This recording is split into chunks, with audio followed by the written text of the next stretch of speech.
Nahdlatul Ulama atau Kebangkitan Ulama berdiri pada 16 Rajab 1344 Hijriah atau 31 Januari 1926 Miladiah.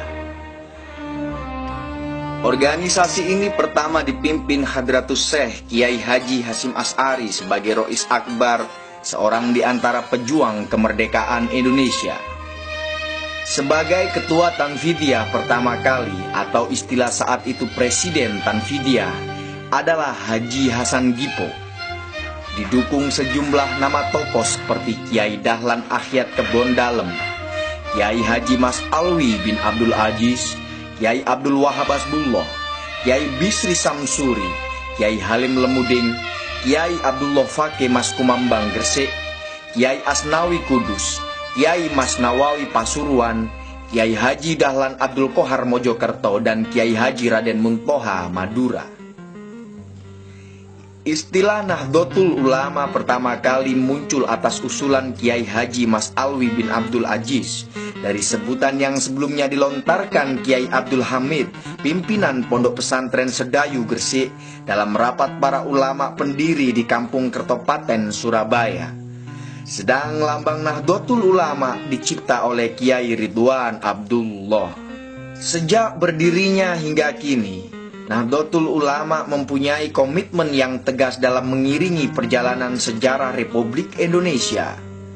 Untuk menegaskan prinsip dasar organisasi ini, maka Kiai Haji Hasyim Asy'ari merumuskan kitab Qonun Asasi atau prinsip dasar.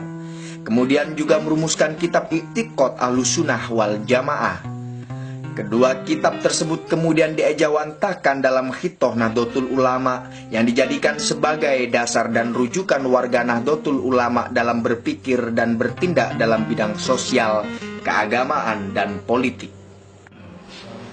Apa yang dikatakan cultural properties, milik-milik atau hak-hak milik apa itu namanya budaya sudah ada beratus-ratus tahun sebelum.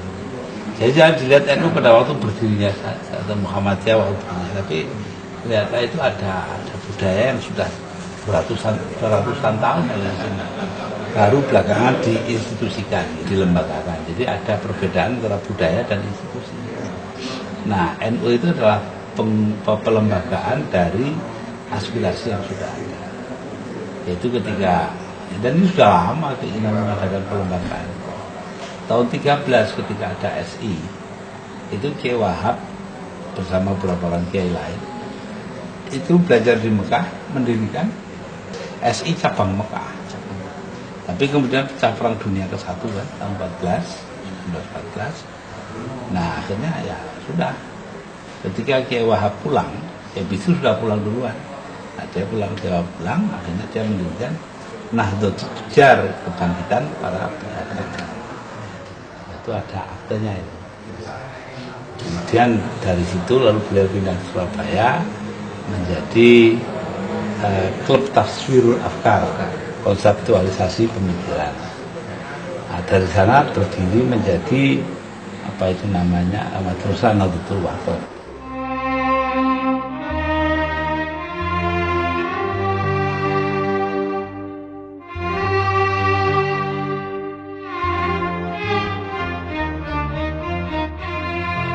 Kalangan pesantren yang sejak awal dengan gigih melawan kolonialisme merespon kebangkitan nasional 1908 dengan membentuk organisasi pergerakan seperti Nahdlatul Wathon atau Kebangkitan Tanah Air pada tahun 1916 di Kawatan, Surabaya yang dipelopori Kiai Wahab Hasbullah bersama Kiai Haji Mas Mansur yang kemudian keluar dari Nahdlatul Wathon aktif di Muhammadiyah.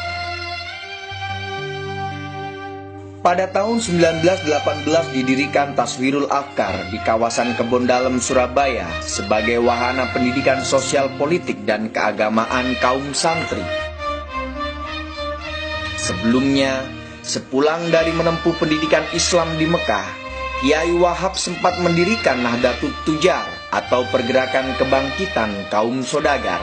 Serikat ini dijadikan basis untuk memperbaiki perekonomian rakyat. Nahdlatul Wathon kan bangkitnya pribumi, bangkitnya penduduk atau bangkitnya orang-orang tanah air. Ya.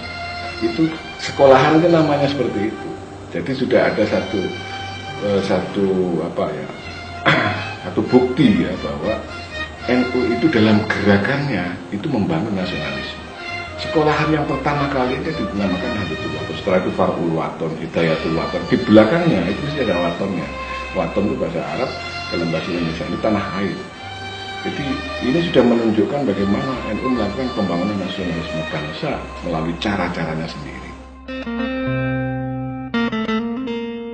Pada perkembangan berikutnya, Nahdlatul Wathon kemudian berkembang sangat pesat dan memiliki cabang di beberapa kota. Selain di Surabaya, juga di Gresik, Malang, Banyuwangi, Semarang, hingga di Menes, Banten.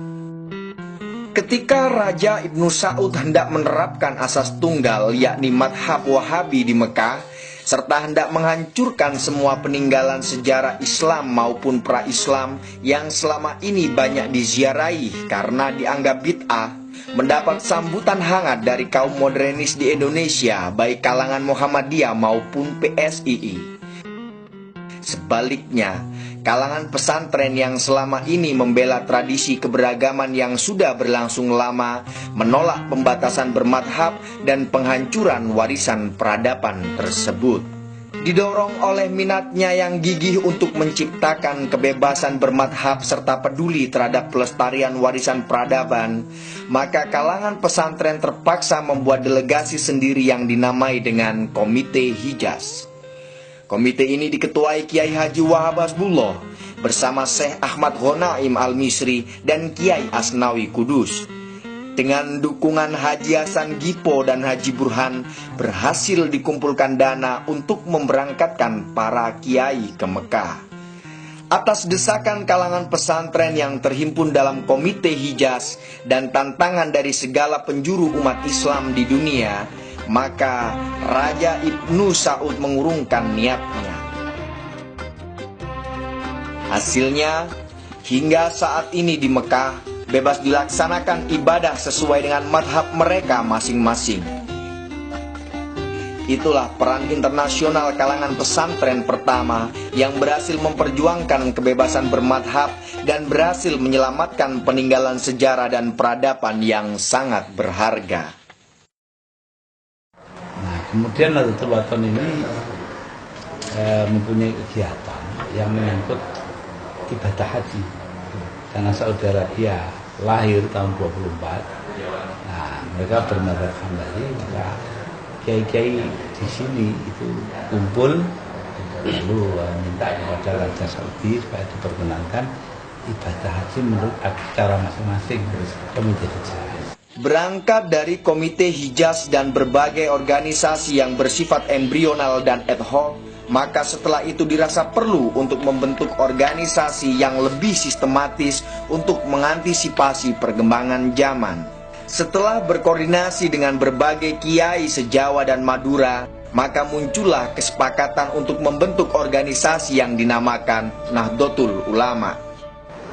Nah, ketika kemudian dapat jawaban bahwa boleh, ya sudah, bubarkan teorinya Komite Hijaz. Tapi lalu Kiai Hasim diberitahu bahwa eman-eman itu kalau bubar, teruskan aja lah. Nah, diberi nama Nahdlatul Ulama itu meminjam dari kitab Syarah Al-Hikam, Syarah Al-Hikam dari Ibnu Athaillah As-Sakandari, bahwa di sana ada kata-kata la tashab man la yunhiduka ilallahi haluhu wa la yatulluka ilallahi maqaluhu.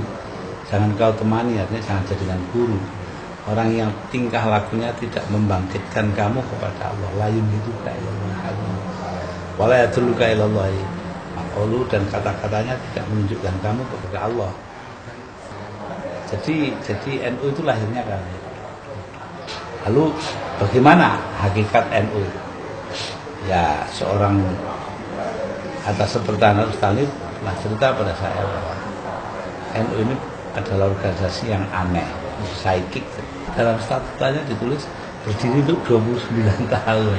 Nah, mana ada? Nah, tapi dia 29 tambah 26 kan 55. Pertama kali NU menjadi pemenang ketiga dalam pemilu di atas PKI ya 55. Kemudian 55 ditambah 29, 84 ketika itu merubah asasnya dari asas Islam menjadi asas Pancasila. Jadi di sini kita sudah melihat bahwa ada kaitan erat gitu loh dengan masalah-masalah kebangsaan.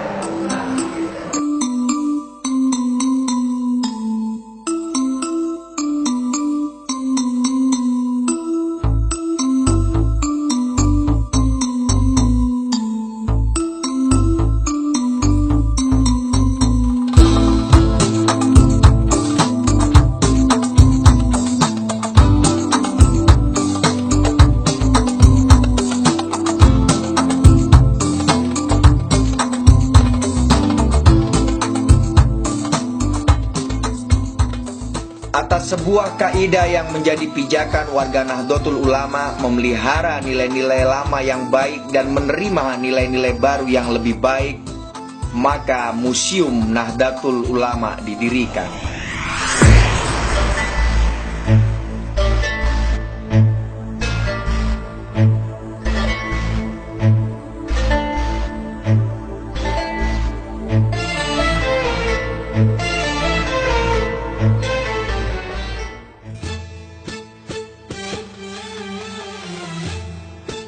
Museum ini merupakan obsesi sejumlah pemimpin Nahdlatul Ulama seperti Kiai Haji Abdurrahman Wahid untuk menjadi pusat informasi dan aktivitas kebudayaan bagi warga Nahdiyin untuk meneguhkan komitmennya terhadap Negara Kesatuan Republik Indonesia. Gedung Museum Nahdlatul Ulama berlokasi di Jalan Gayung Sari Timur 35, Surabaya. Museum ini dibangun dengan arsitektur bergaya Islam Mediterranean dan bernuansa klasik, karya almarhum Insinyur Haji Slamet Budiarsono, seorang arsitek dari Institut Teknologi 10 November 1945 ITS Surabaya. Gedung berlantai 3 dengan luas bangunan 900 meter persegi ini berdiri megah di tengah areal seluas 3000 meter persegi, berjarak lebih kurang 300 meter arah ke timur dari Masjid Al-Akbar Surabaya, sehingga memungkinkan untuk dijadikan tempat tujuan wisata religi setelah makam dan Masjid Agung Sunan Ampel dan Al-Akbar Surabaya. Museum Nahdlatul Ulama menyimpan dan memamerkan berbagai dokumen historis Nahdlatul Ulama, benda-benda seni dan pusaka bersejarah, maupun karya tulis para ulama Nahdlatul Ulama. Di museum itu terdapat perpustakaan yang menyimpan karya-karya ilmiah dari berbagai kalangan tentang Nahdlatul Ulama dan pesantren, serta terdapat juga ruang yang khusus memamerkan karya kerajinan warga Nahdlatul Ulama. Dalam galeri dan koleksi terdapat ruang-ruang khusus. Di ruang Wali Songo misalnya, menyimpan berbagai informasi penting untuk mengetahui benang merah antara pola keagamaan dan tradisi yang dikembangkan oleh Nahdlatul Ulama dengan ajaran-ajaran para wali penyebar Islam di Indonesia, khususnya di Pulau Jawa. Di ruang Wali Songo memamerkan petilasan sejarah Wali Songo, meliputi replika makam para wali, berbagai hasil seni dan budaya pada era penyebaran Islam di Indonesia, kitab-kitab para wali, termasuk peninggalan-peninggalan kerajaan Islam di Jawa. Sebuah kitab tua yang ditulis pada abad ke-16, kitab Ambyo tentang riwayat para nabi pun tersimpan dan menjadi koleksi Museum Nahdlatul Ulama. Juga terdapat ruang khusus yang memamerkan benda-benda pusaka peninggalan para pendiri Nahdlatul Ulama, seperti tongkat Hadratus Syekh Kiai Haji Hasyim Asy'ari, sketsa dan foto pesantren-pesantren dan penjara yang pernah ditempati pendiri Nahdlatul Ulama, juga foto-foto para pendiri Nahdlatul Ulama lainnya. Di dalam gedung itu terdapat juga sejumlah terbang berukuran raksasa yang menandai berdirinya Ikatan Seni Hadra Indonesia atau ISHARI.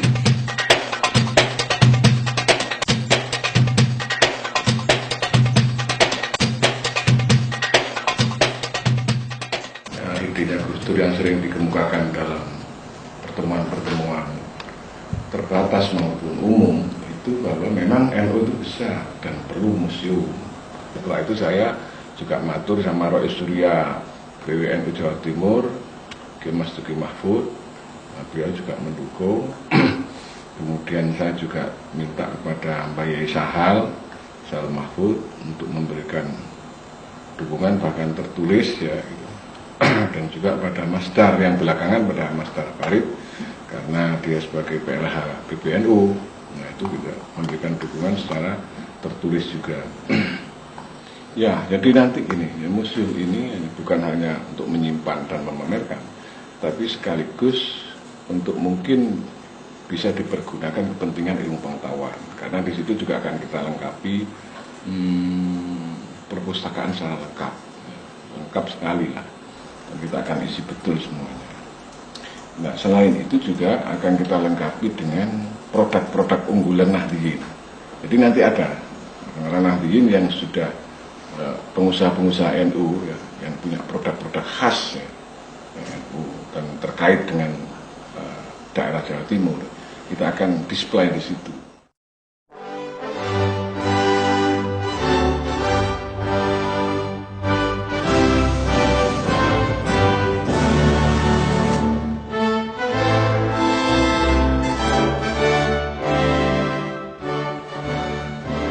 Pengalaman sejarah suatu bangsa adalah riwayat hidup bangsa itu sendiri. Apapun pengalaman yang dialami, duka, nestapa, darah, nyawa, dan pengorbanan untuk mencapai kemerdekaan, mengisi dan mempertahankan kemerdekaan, serta membangun bangsa dan negara yang dicita-citakan bersama, semua terekam dalam arsip yang merupakan memori kolektif bangsa. Nahdlatul Ulama sebagai organisasi gerakan Islam yang sejak berdirinya mempunyai komitmen terhadap eksistensi bangsa dan negeri ini, seperti juga terekam dalam teks-teks sejarah, selalu hadir pada saat-saat menentukan nasib bangsa Indonesia. Komitmen pada keindonesiaan telah ditunjukkan organisasi keagamaan terbesar di negeri ini. Muktamar NU tahun 35 di Banjarmasin. Di situ ternyata dalam muktamar itu ada pertanyaan, wajibkah bagi kaum muslimin di Indonesia untuk mempertahankan kawasan Hindia Belanda yang diperintah oleh orang-orang non-muslim, itu para kolonial? Ya, jawabnya wajib. Kenapa? Karena menurut Buhyatul Mustarsyidin, di kawasan di mana dulu ada kerajaan Islam, maka kita harus melakukan tindakan mempertahankan diri. Karena tentu ada orang-orang yang ingin melaksanakan ajaran Islam, gitu loh. Nah itu Hindia Belanda kan juga begitu. Jadi tidak perlu negara Islam kalau begitu. Dan keputusan muktamar bahwa untuk menjalankan ajaran agama Islam tidak perlu negara, gitu loh. Masyarakat yang penting. Nah ini membuat NU itu dengan bangsa antum menjadi rokat. Tahun 1937, Kiai-Kiai Nahdlatul Ulama memelopori berdirinya Majelis Islam A'la Indonesia yang kemudian ikut memperjuangkan tuntutan Indonesia berparlemen. Mereka adalah Kiai Dahlan Kebondalem dan Kiai Wahab Hasbullah.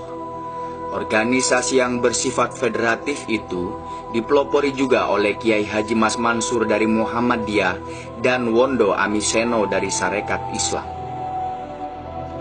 Seiring dengan berdirinya Majelis Islami A'la Indonesia tahun 1937, Nahdlatul Ulama membentuk Badan Wakaf yang bertugas mengurus harta wakaf untuk kepentingan sosial Nahdlatul Ulama. Atas prakarsa Ketua Tanfidiyah PBNU, Kiai Haji Mahfud Siddiq, pada masa itu juga didirikan badan-badan koperasi yang disebut Syirka Mu'awanah yang berkembang hingga ke cabang-cabang Nahdlatul Ulama di seluruh Hindia Belanda. Pada muktamar ke-13 di Menes, Banten, Nahdlatul Ulama membentuk lembaga pendidikan ma'arif yang langsung diketuai oleh Kiai Haji Wahid Hasim. Ketika muncul ketidakpuasan pada kondisi semasa penjajahan Jepang, tokoh Nahdlatul Ulama tampil dengan gagah memberikan prolog pada pergerakan revolusi Indonesia. Sebuah peristiwa yang menggemparkan dunia pesantren dengan ditangkapnya Rois Akbar Nahdlatul Ulama Hadratus Syekh Kiai Haji Hasyim Asy'ari oleh tentara Jepang. Bersama peristiwa penangkapan kiai-kiai di tempat lain, Kiai Hasyim Asy'ari dimasukkan ke dalam penjara di Mojokerto dan terakhir di penjara Koblen Bubutan, Surabaya selama lebih kurang 6 bulan. Hal ini sebenarnya bermula dari kegelisahan para ulama ketika Jepang memberlakukan adanya sekere, kewajiban membungkukkan badan hingga 90 derajat sebagai penghormatan pada Kaisar Jepang Tenno Heika yang dianggap sebagai manifestasi keturunan Dewa Matahari. Kiai Hasyim Asy'ari mendapat perlakuan yang sangat kasar. Bahkan tangan kirinya dipukul hingga pada bagian jari-jarinya memar, hancur tak bisa digerakkan. Reaksi keras datang dari para ulama. Berkat usaha Kiai Wahab Hasbullah dan Kiai Wahid Hasyim, Hadratus Syekh kemudian dibebaskan. Menurut seorang putranya yang kini masih hidup, Kiai Yusuf Hasyim, setelah dibebaskan dari tahanan, Jepang kemudian menawari berbagai jabatan dan mencalonkannya menduduki jabatan tinggi urusan agama di Indonesia. Tapi semuanya itu ditolak oleh Hadratus Syekh Kiai Haji Hasyim Asy'ari. Dalam konteks kehidupan bermasyarakat, NU itu tidak pernah absen dalam sejarah bangsa. Tidak pernah absen, mulai dari pembangunan nasionalisme bangsa melalui pondok pesantren. Bahkan waktu itu kiai-kiai itu menyiasatinya karena zaman Belanda digubah lagu-lagu heroik nasionalisme itu dalam bentuk bahasa Arab. Itu kayak ya ahlal waton, ya ahlal waton, hubbul waton minal iman, ya ahlal waton, ya ahlal waton, wala takun alal khirman. Itu dilakukan di pondok-pondok, dan itu isinya itu heroik sekali, bahwa cinta tanah air itu bagian dari iman, ya. Dan Anda jangan menjadi manusia yang setiap gerakan menjadi kambing tunggangan penjajah. Itu ada semua, dan ini pembentukan nasionalisme bangsa yang tidak dirasakan oleh orang umum karena tidak paham di situ. Nah, ini perlu dikemukakan kembali sehingga kader-kader NU dan masyarakat umum juga mengerti bagaimana kiai-kiai NU kiai-kiai di NU itu membangun nasionalisme bangsa melalui itu. Semasa revolusi pecah di Surabaya berpuncak pada Perang 10 November 1945, orang lebih mengenal pengobar pejuang di medan laga adalah Bung Tomo. Tak banyak yang tahu bahwa pada 21 hingga 22 Oktober 1945, para ulama telah mencetuskan resolusi jihad yang ditandatangani di Bubutan, Surabaya oleh Hadratus Syekh Kiai Haji Hasyim Asy'ari. Resolusi itu memberikan fatwa akan pentingnya membela tanah air dari serangan musuh. Kehadiran tokoh-tokoh Nahdlatul Ulama di pentas sejarah memberikan bukti bahwa kaum santri adalah patriot nasionalis. Pada masa revolusi fisik, kaum santri berjuang dengan mendirikan Laskar Hizbullah pimpinan Kiai Haji Zainul Arifin dan Laskar Sabilillah pimpinan Kiai Haji Maskur. Sejumlah tokoh seperti Kiai Haji Munasir Ali dari Mojokerto yang memimpin langsung pasukan Condromowo. Juga Kiai Haji Yusuf Hasyim dan Kiai Haji Hasyim Latif Sepanjang merupakan tokoh-tokoh penggerak di masa revolusi 1945 hingga 1949 itu. Tokoh-tokoh kita ini kemudian menjadi pelaku penting pada masa-masa pasca pemberontakan G30S PKI dan penumpasan para pengkhianat bangsa. Nah, itu tanggal 22 Oktober, November. 22 Oktober ke 10 November kan 20 hari. Itu terjadi perkumpul semua kiai dipimpin oleh Kiai NU, Rois Akbar waktu itu, Hadratus Syekh Hasyim Asy'ari. Rapat di Bubutan itu. Jadi kiai di Jawa, Madura dikumpulkan di situ. Bagaimana sikap kita menghadapi Belanda, menghadapi tentara sekutu yang mau balik lagi merebut kemerdekaan. Itu diputuskan di situ, kita harus pertahankan ini dengan dasar hukum agama. Hukumnya apa? Wajib ain membela negara ini, dan kemudian dicetuskan namanya resolusi jihad. Jadi perang jihad, dan ini satu-satunya waktu itu belum ada di negara-negara lain. Di sini. Jadi sabilillah itu waktu itu bikin. Jadi orang membela negara, dia bertempur mati, jihad, fisabilillah, syahid nantinya. Dan itu diproklamirkan oleh para kiai sehingga lahirlah 10 November. Jadi 10 November itu tanpa ada 22 Oktober saya kira tidak akan terjadi. Jadi Bung Tomo itu mendapat inspirasi tanggal 22 Oktober karena kiai-kiai sudah kumpul mewajibkan seluruh umat Islam di jangkauan radius 90 meter di Surabaya ini harus mempertahankan Surabaya dari serangan sekutu. Nah ini juga nggak ada dalam sejarah. Sejumlah situs yang menjadi bukti dalam mengiringi perjalanan Nahdlatul Ulama adalah Gedung Markas Besar Ulama atau MBU di Desa Kedung Rejo, kawasan Waru, Sidoarjo, tempat berkumpulnya para ulama se-Jawa dalam turut berjuang mempertahankan kemerdekaan di masa revolusi Indonesia. Selain itu, salah satu pondok pesantren tertua yang didirikan sekitar tahun 1850-an oleh Kiai Yakub, Pesantren Panji kawasan Buduran Sidoarjo, yang pernah menjadi tempat belajar keagamaan para ulama generasi awal Nahdlatul Ulama seperti Kiai Hasim Asy'ari, Kiai Wahab Hasbullah, Kiai Bisri Samsuri, Kiai Umar Jember, Kiai Samsul Arifin Asem Bagus, bahkan Syekh Kona Khalil Bangkalan yang dianggap sebagai guru para ulama pendiri Nahdlatul Ulama pun pernah nyantri di pesantren Panji ini, yang kemudian mendirikan pesantren di Kademangan, Bangkalan, Madura. Sebuah kamar Kiai Hasim Asy'ari masih berdiri tegak di lokasi pesantren Panji hingga kini, sebagai bukti sejarah yang turut berperan dalam peningkatan sumber daya manusia khusus bagi kalangan pesantren. NU itu kaya ya dengan perjuangan, di antaranya di Wonorejo, Anam juga itu dulu ada gedung tempatnya Markas Besar Ulama Jawa Timur, MBODT, Lama itu. Dulu komandannya adalah Kiai Wahab Hasbullah, lalu kepala stafnya Kiai Bisri Samsuri. Tugasnya itu menyediakan logistik untuk para pemuda-pemuda pejuang yang menghadapi sekutu kayak Bung Tomo dan sebagainya. Cuma karena yang di sana tertulis dan di sini tidak, ya sudah nggak ada yang tahu. Nah itu.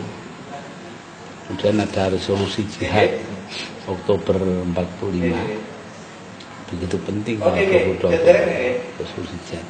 Itu untuk pertama kalinya dalam sejarah umat manusia bahwa jihad Islam, konsep jihad dalam Islam itu diberlakukan bagi sebuah entitas atau sebuah wujud yang tidak agama, yaitu negara Pancasila. Nah, jadi situ bisa kita lihat bahwa itu penting artinya. Patut diperhatikan betapa tokoh-tokoh Nahdlatul Ulama adalah agen-agen kebudayaan atau broker of culture dan tokoh intelektual di balik perubahan-perubahan sosial atau social of change. Mereka berkiprah di ranah pemberdayaan masyarakat lewat dunia pengajaran dan pendidikan. Tercatat sederet karya-karya yang menjadi rujukan para ulama di tanah Jawi ditulis oleh Hadratus Syekh Muhammad Hasim Asy'ari. Kitab-kitab tersebut hanyalah sebagian contoh dari karya-karya lain yang dilahirkan oleh tokoh-tokoh Nahdlatul Ulama. Kualitas intelektual ulama Indonesia juga mendapat apresiasi kaum muslimin di Timur Tengah. Terbukti dengan sejumlah karya ulama kita, seperti karya Kiai Nawawi Al-Bantani berupa tafsir Al-Quran An-Nur atau lebih dikenal dengan tafsir Maroh Labib, dan karya Kiai Mahfudz Termas tentang Mustolah Ahadis menjadi rujukan di Universitas Al-Azhar Mesir. Sebuah kitab Minhajul Abidin karya Imam Al-Ghazali disarai Kiai Dahlan Jampes Kediri pun berjudul Sirajut Tolibin pernah menjadi bacaan wajib bagi pengkaji ilmu keislaman di universitas terkenal di Mesir itu. Saya selalu mengatakan bahwa salah satu kelemahan umat Islam di Indonesia ini kita tidak mempunyai standar guru sejarah. Kita mempunyai tarikh sejarah di Timur Tengah, mulai dari ujung rambut sampai ujung paus, Tapi kita nggak pernah tahu gimana sejarah umat Islam di Indonesia. Nah, waktu itu saya pada Menteri Agama itu ada sebuah bentuk panitia negara. Jadi tahu dulu-dulunya. Iya. Dan ini lebih jelas lagi di relief Monumen Nasional Tugu Proklamasi dan kemudian di Museum Angkatan Darat itu tidak tergambar sama sekali peranan massa counter semuanya. Jadi ini saya menganggap satu langkah yang sangat strategis. Mbah Hasyim banyak tulisan karangannya itu banyak dan dibuat rujukan. Yang menarik ini Mbah Wahab dengan Mbah Bisri tidak punya tulisan, tidak punya karangan. Tulisannya itu ya santri-santrinya, murid-muridnya itu tulisannya. Ya kita ini selalu kagum terhadap ulama luar negeri, ya. Tapi kita tidak tahu bahwa ulama negeri sendiri luar itu juga kagum terhadap ulama kita. Ya dengan bukti tadi itu. Karangannya Ki Mahfud dan Kiai dari Banten dijadikan kitab wajib itu kan tidak sembarangan ya. Ada lagi, ya saya punya kitabnya itu Sirajut Thalibin. Syarahnya Minhajul Abidin. Minhajul Abidin itu karangannya Imam Ghazali. Disyarahi oleh Kiai Jampes Kidahlan ya. Kidahlan Jampes Kediri dengan nama Sirajut Thalibin. Jadi ulama luar negeri itu kagum dengan ulama Indonesia dengan bukti kitab karangannya itu dijadikan sebagai kitab wajib. Dengan berdirinya Museum Nahdlatul Ulama menunjukkan betapa strategis dan pentingnya benda-benda seni, karya-karya para ulama yang mengandung nilai sejarah. Juga arsip-arsip dalam suatu organisasi keumatan karena merupakan tulang punggung manajemen dalam menata sebuah komunitas kaum santri. Arsip-arsip penting mempunyai fungsi dan peran yang bisa mengait erat dan dikaitkan erat dengan kehidupan berbangsa. Pada pameran yang digelar reguler akan memberikan gambaran pada publik, membuka ingatan kolektif bangsa Indonesia atas segala upaya memperoleh, mengisi dan mempertahankan kemerdekaan. Dan di dalam semua itu, kader-kader Nahdlatul Ulama senantiasa berperan secara aktif hingga pada masa-masa perubahan di era reformasi 1998. Semua itu adalah hasil jerih payah dan perjuangan seluruh bangsa hingga mencapai kemerdekaan tanggal 17 Agustus 1945. Dengan berdirinya Museum Nahdlatul Ulama akan membuka kesadaran bagi generasi muda betapa perjuangan yang begitu gigih telah ditunjukkan para ulama dalam perjalanan negeri ini tanpa mengenal lelah. Baik di bidang pendidikan, politik maupun gerakan pemberdayaan masyarakat sipil atau civil society.